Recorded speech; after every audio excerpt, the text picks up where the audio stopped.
திருவண்ணாமலை மாநகராட்சியில் நடைபெற்று வரும் பல்வேறு வளர்ச்சித் திட்ட பணிகளை ஆட்சியர் தர்பகராஜ் ஆய்வு செய்தார். புதிய பேருந்து நிலையம், பூமாலை வணிக வளாக கட்டடப் பணிகள் உள்ளிட்ட பணிகளை ஆய்வு செய்தார்.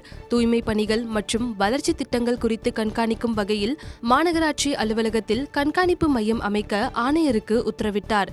தொடர்ந்து முதலமைச்சரின் காலை உணவு திட்டம் குறித்து பள்ளிகளுக்கு நேரடியாக சென்று ஆய்வு மேற்கொண்டார்.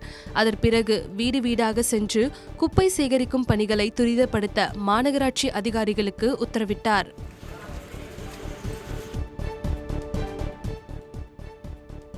சிவகங்கை மாவட்டம் கல்லல் அருகே தேவப்பட்டு கிராமத்தில் ஆண்கள் மட்டுமே பங்கேற்ற பொங்கல் விழா கொண்டாடப்பட்டது. தேவப்பட்டு கிராமத்தினர் ஆண்டுதோறும் நெல் அறுவடைக்கு பிறகு அந்தர நாச்சியம்மனுக்கு நன்றி சொல்லும் விதத்தில் செவ்வாய் பொங்கல் வைத்து வழிபாடு செய்து மஞ்சு விரட்டு நடத்துவது வழக்கம். இதையொட்டி ஆண்கள் மட்டுமே கலந்து கொண்ட பொங்கல் விழா நடைபெற்றது. மண்பானைகள், காய்கறிகளுடன் ஊர்வலமாக மணிமுத்தாறு ஆற்றில் நீரெடுத்து நாச்சியம்மன் கோவில் மஞ்சு விரட்டு தொழுவத்தில் பொங்கல் வைத்து வழிபட்டனர்.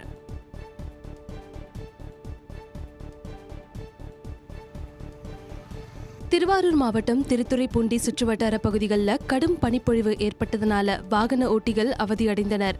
ஆலத்தம்பாடி, கச்சனம், விலக்குடி உள்ளிட்ட சுற்றுவட்டார பகுதிகளில் காலை முதல் கடும் பனிப்பொழிவு காணப்பட்டது. இதனால் பொதுமக்கள் வீடுகளுக்குள்ளே முடங்கி கிடக்கும் நிலை ஏற்பட்டது. பனிமூட்டம் காரணமாக வாகன ஓட்டிகள் முகப்பு விளக்குகளை ஒளிரவிட்டபடி மிதமான வேகத்தில் வாகனங்களை இயக்கினர்.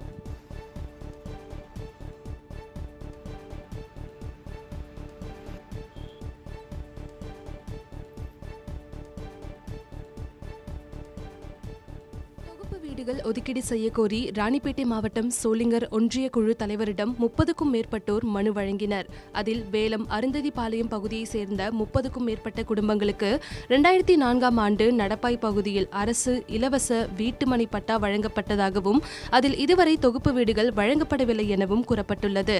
தொடர்ந்து தங்களுக்கு கலைஞர் கனவு இல்லம் வழங்க வேண்டும் எனவும் குறிப்பிடப்பட்டுள்ளது.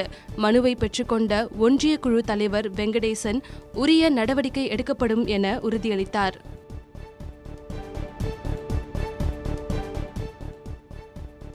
கன்னியாகுமரி மாவட்டம் மாங்கோடு அருகே கேரளாவிலிருந்து உணவக கழிவுகள் ஏற்றி வந்த சரக்கு லாரியை பறிமுதல் செய்து போலீசார் விசாரணை நடத்தினர். மாங்கோடு பகுதியில் வாகன சோதனையில் ஈடுபட்ட அருமனை போலீசார் அவ்வழியாக வந்த சரக்கு லாரியை நிறுத்தி சோதனை செய்ய முயன்றனர். அப்போது போலீசாரை கண்டதும் லாரி ஓட்டுநர் வாகனத்தை நிறுத்திவிட்டு தப்பிச் சென்றார்.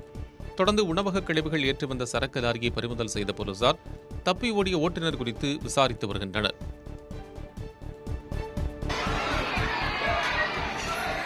திருவாரூர் மாவட்டம் திருத்துறைப்பூண்டி அருகே பழங்குடியினர் ஜாதி சான்றிதழ் வழங்க கோரி பள்ளி மாணவ மாணவிகள் ஆர்ப்பாட்டத்தில் ஈடுபட்டனர். ஆப்பர்குடி பகுதியைச் சேர்ந்த பழங்குடியின மக்களுக்கு எம்பிசி சான்றிதழ் வழங்கப்பட்டுள்ளதாக கூறப்படுகிறது. இதையடுத்து பழங்குடியினர் ஜாதி சான்றிதழ் வழங்க கோரி கடந்த 10 நாட்களாக குழந்தைகளை பள்ளிக்கு அனுப்பாமல் பொதுமக்கள் போராட்டத்தில் ஈடுபட்டனர். இது தொடர்பாக அரசு துறை அதிகாரிகளுடன் மேற்கொள்ளப்பட்ட பேச்சுவார்த்தையில் உடன்பாடு ஏற்படவில்லை. இதைத் தொடர்ந்து கச்சனம் அரசு உயர்நிலைப் பள்ளி வளாகத்தில் பள்ளி மாணவ மாணவிகள் ஆர்ப்பாட்டத்தில் ஈடுபட்டனர்.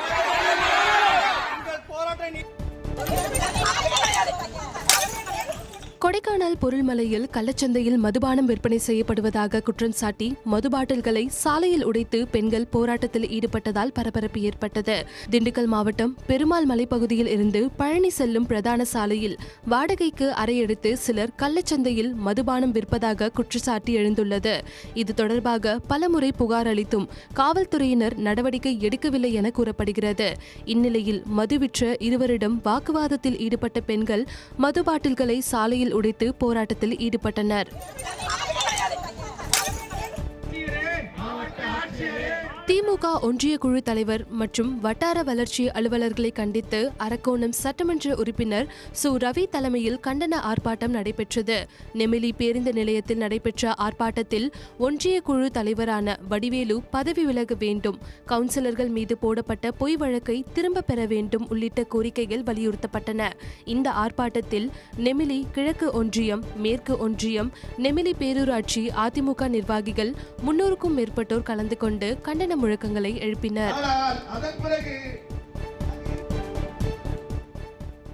மண்டபம் மீனவர்களை இலங்கை கடற்படையினர் கைது செய்ததை கண்டித்து மண்டபம் பகுதியில் மீனவர்கள் ஒருநாள் வேலை நிறுத்த போராட்டத்தில் ஈடுபட்டுள்ளனர்.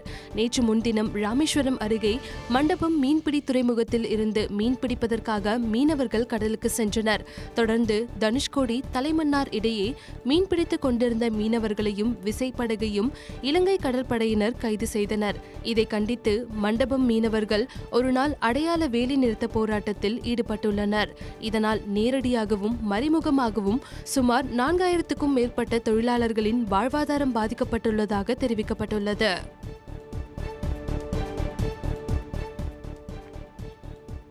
ராமநாதபுரம் மாவட்டம் தனுஷ்கோடியில் ஆபத்தை உணராமல் கடலுக்குள் 1.5 கிலோமீட்டர் தூரம் சென்று சுற்றுலா பயணிகள் புகைப்படம் எடுத்து வருகின்றனர்.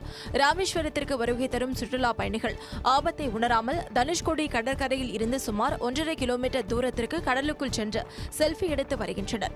இதனால் பெரும் அசம்பாவிதம் ஏற்படும் சூழல் உருவாகியுள்ளதாக சமூக ஆர்வலர்கள் அச்சம் தெரிவிக்கின்றனர். இது தொடர்பாக காவல்துறையினர் உரிய நடவடிக்கை எடுக்க வேண்டும் எனவும் கோரிக்கை எழுப்பப்பட்டுள்ளது.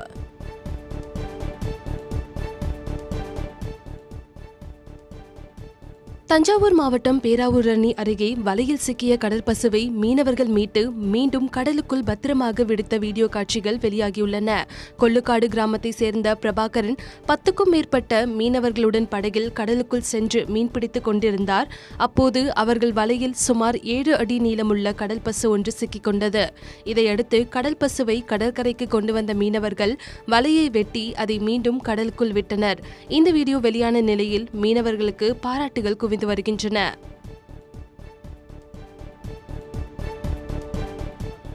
கன்னியாகுமரியில் நகை திருடு போனதாக பொய் புகார் அளித்த பெண் மீது பாரதிய நியாய சன்ஹிதா சட்டப்படி வழக்கு பதிவு செய்யப்பட்டுள்ளது. கடந்த மாதம் கொல்லங்கோடு பகுதியைச் சேர்ந்த ராணுவ வீரர் அஜித்குமார் சுபலலிதா தம்பதியின் வீட்டின் கதவு உடைக்கப்பட்டு 22 சவரன் நகைகள் மற்றும் 12,000 ரூபாய் கொள்ளை போனதாக புகார் அளிக்கப்பட்டது. அதன் அடிப்படையில் வர்கீஸ் என்பவரை கைது செய்து போலீசார் விசாரித்த போது வீட்டில் இருந்து 7,000 ரூபாயை மட்டுமே எடுத்ததாகவும் நகைகளை திருடவில்லை எனவும் அவர் தெரிவித்தார். தொடர்ந்து பொய் புகார் அளிக்கப்பட்டது தெரிய வந்ததை அடுத்து சுபலதா மீது போலீசார் பாரதிய நியாய சன்ஹிதா சட்டத்தின் கீழ் வழக்கு பதிவு செய்திருக்கின்றனர்.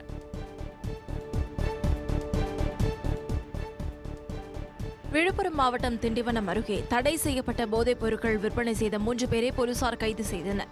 கடவம்பாக்கம் கிராமத்தில் குட்கா விற்பனை செய்யப்படுவதாக புகார் எழுந்தது. அதன் அடிப்படையில் அப்பகுதியில் உள்ள கடையில் சோதனை செய்தபோது குட்கா விற்பனை செய்தது உறுதியானது. இதையடுத்து கடை உரிமையாளர் தேவராஜ், கடத்தலுக்கு உதவிய ரஹமத்துல்லா மற்றும் விஜயகுமார் ஆகியோரை போலீசார் கைது செய்தனர். அவர்களிடம் இருந்து 1 லட்சம் ரூபாய் மதிப்புள்ள 50 கிலோ குட்கா, பான் மசாலா உள்ளிட்ட போதைப் பொருட்கள் பறிமுதல் செய்யப்பட்டுள்ளது.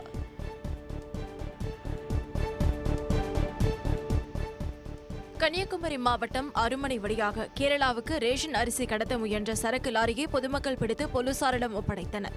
மாங்கோடு வழியாக ரேஷன் அரிசி கடத்த முயன்ற சரக்கு லாரியை பொதுமக்கள் சிறைப்பிடித்தனர். அவர்கள் அளித்த தகவலின் அடிப்படையில் போலீசார் சம்பவ இடத்திற்கு வந்தபோது ஓட்டுநர் அங்கிருந்து தப்பிச் சென்றுள்ளார். தொடர்ந்து வாகனத்தையும் 5 டன் ரேஷன் அரிசியையும் பறிமுதல் செய்து காவல் நிலையத்திற்கு கொண்டு வந்த போலீசார் தப்பி ஓடிய ஓட்டுநர் குறித்து விசாரித்து வருகின்றனர்.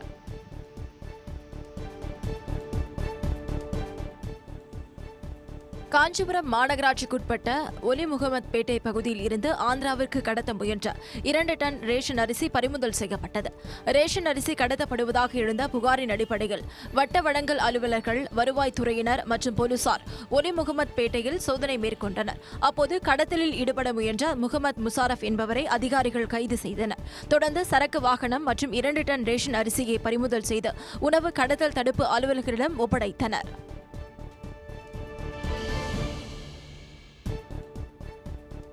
ராமேஸ்வரம் தீவு பகுதியில் கஞ்சா வைத்திருந்த 5 இளைஞர்களிடம் போலீசார் விசாரணை மேற்கொண்டுள்ளனர்.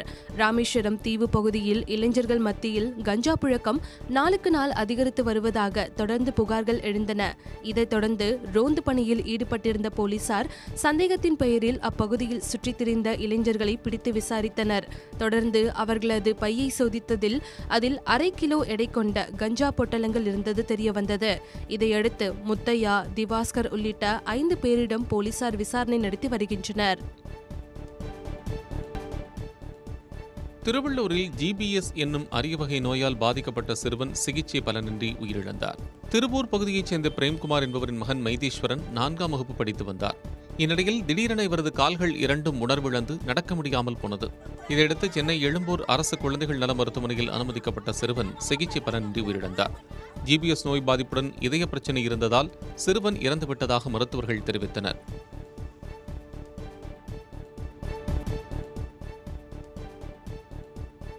நாமக்கல் மாவட்டம் ராசிபுரம் அருகே புற்றுநோய் குறித்த விழிப்புணர்வு பேரணி நடைபெற்றது. தனியார் தொண்டு நிறுவனம் சார்பில் நடைபெற்ற புற்றுநோய் தடுப்பு மற்றும் கர்ப்பப்பை புற்றுநோய் தடுப்பு குறித்த விழிப்புணர்வு பேரணியை ராசிபுரம் நகர்மன்ற தலைவர் கவிதா தொடங்கி வைத்தார். நாமக்கல் சாலையில் தொடங்கிய பேரணி பழைய பேருந்து நிலையம், கடைவீதி, சேலம் சாலை உள்ளிட்ட நகரின் முக்கிய வீதிகள் வழியாக சென்று ஆத்தூர் சாலையில் நிறைவடைந்தது. புற்றுநோய் குறித்த விழிப்புணர்வு வாசகங்கள் அடங்கிய பதாகைகளை ஏந்தியவாறு கல்லூரி மாணவ மாணவிகள் ஊர்வலமாக சென்றனர். கன்னியாகுமரி மாவட்டம் தக்கலை அருகே சுவாமி சிலையை உடைத்த இளைஞர் போலீஸ் விசாரணைக்கு அஞ்சு தூக்கிட்டு தற்கொலை செய்து கொண்டார். வியன்னூரில் சுந்தர் என்பவர் கட்டிய இசக்கியம்மன் கோவிலுக்கு வந்த அவரது சகோதரர் மகன் சஜின் சுந்தரை தாக்கியதோடு அங்கிருந்த சுவாமி சிலைகளையும் சேதப்படுத்தினார். புகாரின் பேரில் கைதாகி ஜாமீனில் வந்த சஜின் மீண்டும் தனது நண்பர்களுடன் இணைந்து சிலைகளை சேதப்படுத்தினார். இதையடுத்து அவர்கள் கைது செய்யப்பட்டு நிபந்தனை ஜாமீனில் வெளிவந்துள்ளனர். மூன்றாவது முறையாக கோவில் சிலைகளை உடைத்த சஜினை போலீசார் பிடித்து சென்றனர். இந்நிலையில் விசாரணைக்கு பயந்த அவரது நண்பர் மோகன்ராஜ் தனது வீட்டில் தூக்கிட்டு தற்கொலை செய்து கொண்டார்.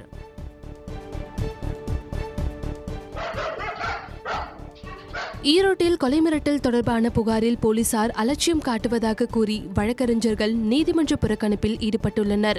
எல்லப்பாளையம் கிருஷ்ணா நகரை சேர்ந்த வழக்கறிஞர் ராஜமாணிக்கத்தை அருகில் வசிக்கும் இளநீர் வியாபாரி அருணகிரி முன்விரோதம் காரணமாக ஜனவரி 28 வீடு புகுந்து அரிவாளால் வெட்ட முயன்றுள்ளார்.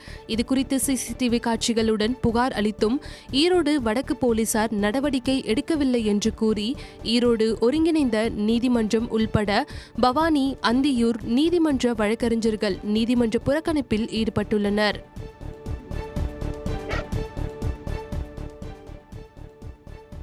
நாகை மாவட்டத்தில் இலவசமாக பொருட்கள் வழங்காததால் சாராய வியாபாரி மளிகை கடை உரிமையாளரை தாக்கும் சிசிடிவி காட்சிகள் வெளியாகியுள்ளது. வெளிப்பாளையம் பகுதியில் உள்ள பாஸ்கரன் என்பவரின் மளிகை கடைக்கு வந்த சாராய வியாபாரி சக்திவேல் இலவசமாக பொருட்கள் கேட்டதோடு மாமூல் பணமும் கேட்டுள்ளார். இதற்கு மறுத்ததால் சக்திவேல் பிஸ்கட் பாக்கெட்டுகளை எடுத்து கடை உரிமையாளர் மீது வீசி தாக்குதலில் ஈடுபட்டதுடன் கடையில் புகுந்து அனைத்து பொருட்களையும் உடைத்து சேதப்படுத்தினார். இதுகுறித்து உரிமையாளர் காவல் நிலையத்தில் புகார் அளித்த நிலையில் தாக்குதல் சம்பவம் தொடர்பான சிசிடிவி காட்சிகள் வெளியாகி பரபரப்பை ஏற்படுத்தியுள்ளது.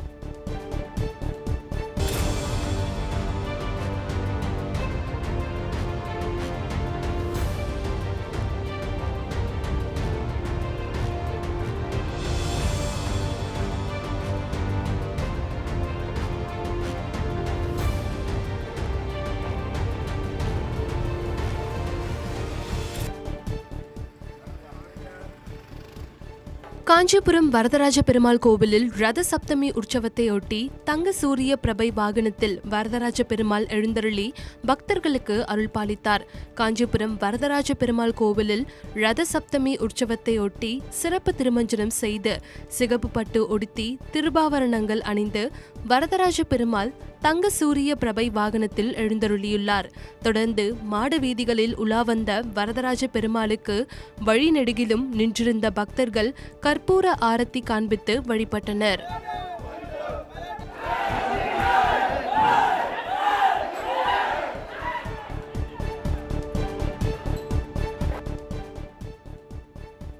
வேலூர் மாவட்டம் கேவி குப்பம் பகுதியில் ராணுவ கேண்டீன் மதுவகை என போலி மது தயாரித்து விற்பனையில் ஈடுபட்ட 4வரை போலீசார் கைது செய்தனர். மேல்வாயில் சாலையில் ஜெயபிரகாஷ் என்பவரது வீட்டில் குடியாத்தம் மதுவிலக்கு போலீசார் அதிரடி சோதனை மேற்கொண்டனர். அப்போது குறைந்த விலைக்கு கர்நாடகா மது பாட்டில்களை வாங்கி வந்தது போலியாக ராணுவ கேண்டீனில் விற்பனை செய்யப்படும் மது பாட்டில்கள் போல் தயாரித்து விற்பனை செய்வதை கண்டுபிடித்தனர். இதையடுத்து போலி மது பாட்டில்கள் தயாரித்த ஜெயபிரகாஷ் உள்பட 4 பேரை மதுவிலக்கு அமலாக்க பிரிவு போலீசார் கைது செய்தனர்.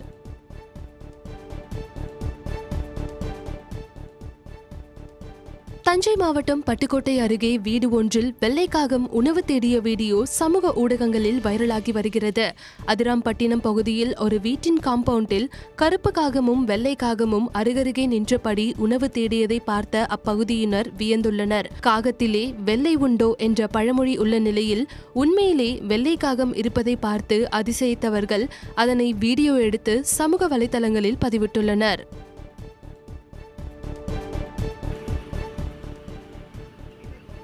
திருவள்ளூர் மாவட்டம் திருநின்றவூரில் வீட்டின் பூட்டை உடைத்து 25 சவரன் தங்க நகைகளை கொள்ளையடித்து சென்ற மர்ம நபர்களை போலீசார் தேடி வருகின்றனர். பிரகாஷ் நகரில் வசிக்கும் கிருஷ்ணன் குடும்பத்துடன் கேரளாவுக்கு சென்ற நிலையில் அவரது வீட்டின் பூட்டை உடைத்து மர்ம நபர்கள் உள்ளே புகுந்து திருடி சென்றுள்ளனர். தகவலின் பேரில் வந்த கிருஷ்ணன் வீட்டில் பார்த்தபோது பீரோவில் இருந்த 25 சவரன் தங்க நகைகள் திருடு போனது தெரிய வந்ததால் திருநின்றவூர் போலீசில் புகார் அளித்தார்.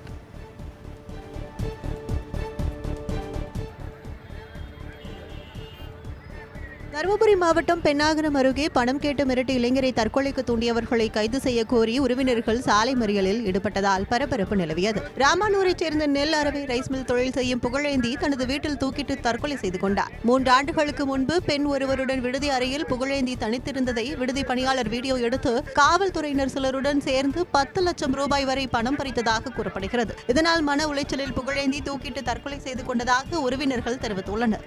இதைத் தொடர்ந்து சாலை மறியலில் ஈடுபட்டவர்கள் பென்னாகரம் டிஎஸ்பி மகாலட்சுமி பேச்சுவார்த்தையில் ஈடுபட்டார்.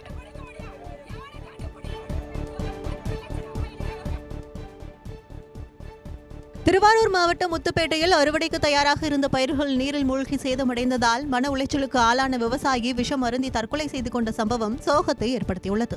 முத்துப்பேட்டையில் விவசாயி முனியப்பன் சம்பா சாகுபடி செய்திருந்தார். இந்நிலையில் பருவம் தவறி பெய்த மழையால் அறுவடைக்கு தயாராக இருந்த நெற்பயிர்கள் நீரில் மூழ்கி சேதமடைந்தது. இதனால் மன உளைச்சலுக்கு ஆளான விவசாயி விஷமருந்தை குடித்தார். தொடர்ந்து அக்கம் பக்கத்தினர் அவரை திருத்துறைப்பூண்டி அரசு மருத்துவமனையில் அனுமதித்த நிலையில் சிகிச்சை பலனின்றி விவசாயி உயிரிழந்தார்.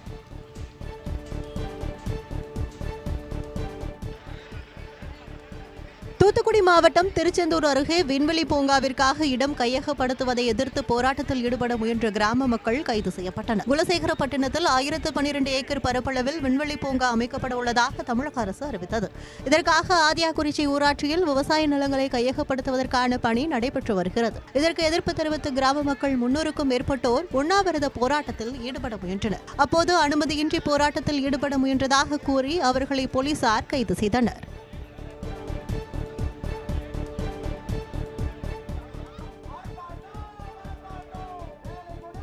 பணி வழங்கப்படாததை கண்டித்து திருச்சி மாவட்ட ஆட்சியர் அலுவலகம் அருகே பட்டதாரி ஆசிரியர்கள் கருப்பு பட்டை அணிந்து போராட்டத்தில் ஈடுபட்டனர். அரசு பள்ளிகளில் காலியாக உள்ள பணியிடங்களை நிரப்புவதற்காக கடந்த ஆண்டு பிப்ரவரி 4ஆம் தேதி பள்ளிக் கல்வித்துறை சார்பில் பட்டதாரி ஆசிரியர் மற்றும் வட்டார வளமை பயிற்றுநர் தேர்வு நடைபெற்றது. தேர்வு முடிவுகள் வெளியிடப்பட்டு உத்தேச பட்டியல் வெளியாகி ஓராண்டு முடிந்த நிலையில் தற்போது வரை பணி வழங்கப்படவில்லை என குற்றம் சாட்டப்படுகிறது. இதை கண்டித்து பட்டதாரி ஆசிரியர்கள் 400க்கும் மேற்பட்டோர் கருப்பு பட்டை அணிந்து போராட்டத்தில் ஈடுபட்டனர்.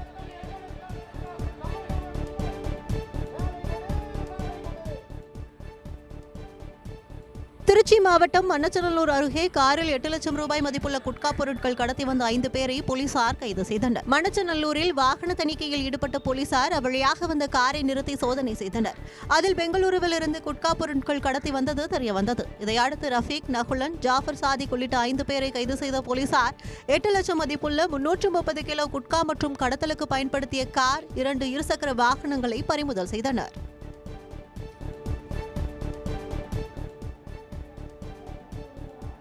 வேலூரில் நடைபெற்ற தீயணைப்புத் துறையினருக்கான விளையாட்டுப் போட்டிகளில் 250 வீரர்கள் பங்கேற்றனர். தீயணைப்பு மற்றும் மீட்புப் பணிகள் துறை சார்பில் வேலூர் நேதாஜி விளையாட்டு அரங்கில் தீயணைப்புத் துறையினர் வடக்கு மண்டல விளையாட்டுப் போட்டிகள் நடைபெற்றது. இதில் வேலூர், திருப்பத்தூர், திருவண்ணாமலை உள்ளிட்ட 7 மாவட்டங்களைச் சேர்ந்த 250 தீயணைப்புத் துறையினர் பங்கேற்றனர். குண்டு எறிதல், ஈட்டி எறிதல், கயிறு ஏறுதல், தீயை விரைவாக அணைப்பது, மீட்பு நடவடிக்கைகள் குறித்த போட்டிகள் நடத்தப்பட்டன.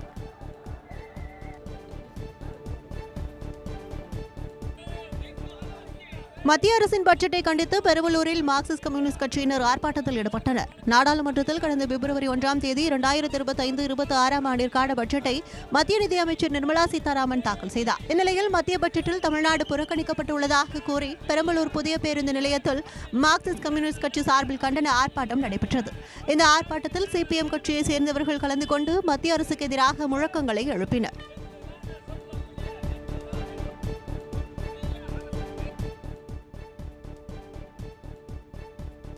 கடலூர் மாவட்டம் நெய்வேலியில் உள்ள என்எல்சி மருத்துவமனைக்கு வெடிகுண்டு மிரட்டல் விடுக்கப்பட்ட சம்பவத்தால் நோயாளிகள் அச்சமடைந்தனர். நெய்வேலியில் என்எல்சி நிறுவனத்தின் கட்டுப்பாட்டில் என்எல்சி மருத்துவமனை இயங்கி வருகிறது.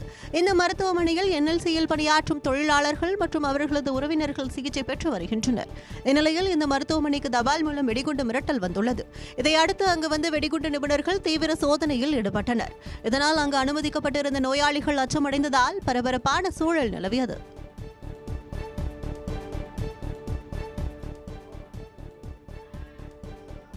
கள்ளக்குறிச்சி மாவட்டம் வடக்கநந்தலில் பெண் கிராம நிர்வாக அலுவலர் மீது பெண் கிராம உதவியாளர் சாணியை வீசி எறிந்தது அதிர்ச்சியை ஏற்படுத்தியுள்ளது. வடக்கநந்தல் கிராம நிர்வாக உதவியாளர் சங்கீதா கணக்கு ஆவணங்களை வீட்டுக்கு எடுத்து சென்றது குறித்து கிராம நிர்வாக அலுவலர் தமிழரசி கேட்டுள்ளார்.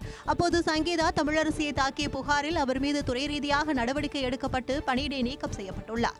இந்நிலையில் விஏஓ அலுவலகம் வந்த சங்கீதா தமிழரசி மீது மாட்டு சாணத்தை வீசி தலைமுடியை பிடித்து இழுத்து தாக்கியதாக கூறப்படுகிறது. இதையடுத்து தமிழரசி மருத்துவமனையில் அனுமதிக்கப்பட்ட நிலையில் புகாரின் பேரில் கச்சிராயபாளையம் போலீசார் விசாரணை மேற்கொண்டு வருகின்றனர்.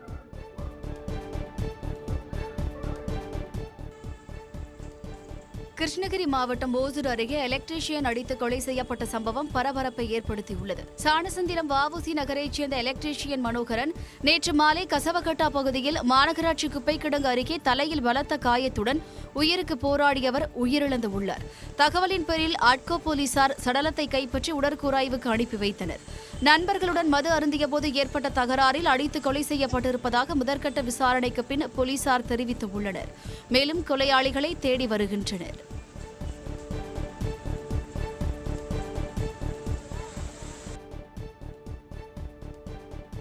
நீலகிரி மாவட்டம் முதுமலை சாலையில் 2 ஆண் யானைகள் சண்டையிட்டுக் கொண்டதை சுற்றுலா பயணிகள் அச்சம் கலந்த ஆனந்தத்துடன் கண்டு ரசித்தனர். முதுமலையின் சாலையில் உலா வந்த 2 ஆண் யானைகள் திடீரென தங்களுக்குள் மோதிக்கொண்டன. அப்போது அவ்வழியாக வாகனங்களில் சென்ற சுற்றுலா பயணிகள் யானையின் சண்டையை பார்வையிட்டதோடு செல்போனில் வீடியோவும் எடுத்தனர். சிறிது நேரம் சண்டையிட்ட யானைகள் பின்னர் வனப்பகுதிக்குள் சென்ற நிலையில் சாலையில் பயணிக்கும் வாகன ஓட்டிகள் கவனத்துடன் பயணிக்க வனத்துறையினர் அறிவுறுத்தியுள்ளனர்.